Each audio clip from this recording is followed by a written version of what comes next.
Salut à toutes et à tous, j'espère que vous allez bien. Aujourd'hui vous êtes sur Vigie, on se retrouve pour une petite série d'astuces pour les personnes qui utiliseraient VoiceOver sur iPhone.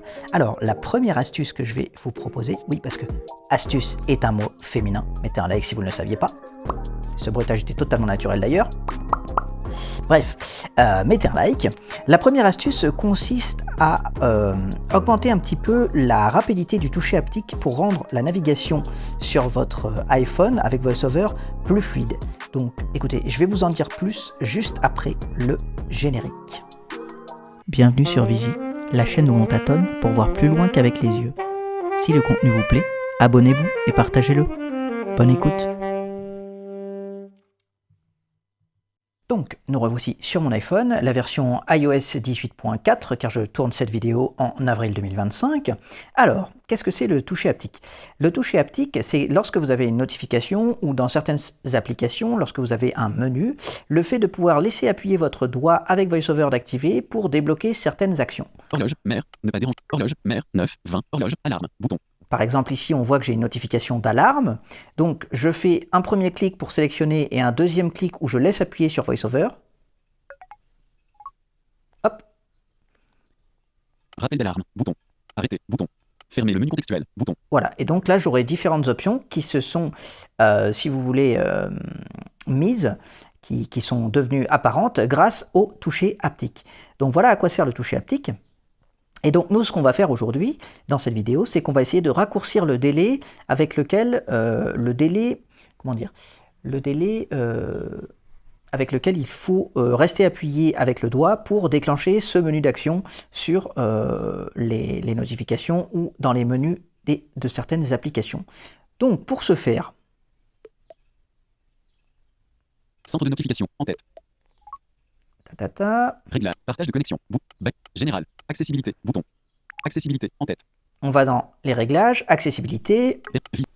Affichage, animation, contenu énonce, description, physique et mode, toucher, bouton.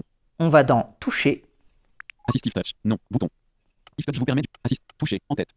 Assistive touch, accès facile, balayer vers le bas, haptic touch, bouton. On va dans haptic touch, donc toucher haptique, ce dont je vous ai parlé. Durée du toucher, en tête. Et là, on aura durée du toucher. Et donc, on aura... Sélectionner, courte. Courte. Par défaut. Longue.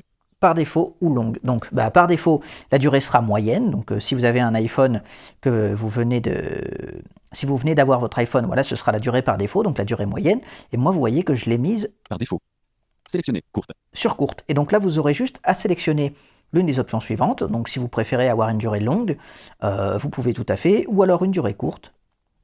Pour, on va dire, augmenter la fluidité de navigation dans votre téléphone, si vous avez laissé VoiceOver d'activer, moi c'est ce que je privilégie, parce que je trouve que même la durée courte est suffisamment, on va dire, suffisamment longue pour ne pas me tromper lorsque je veux activer le toucher haptique.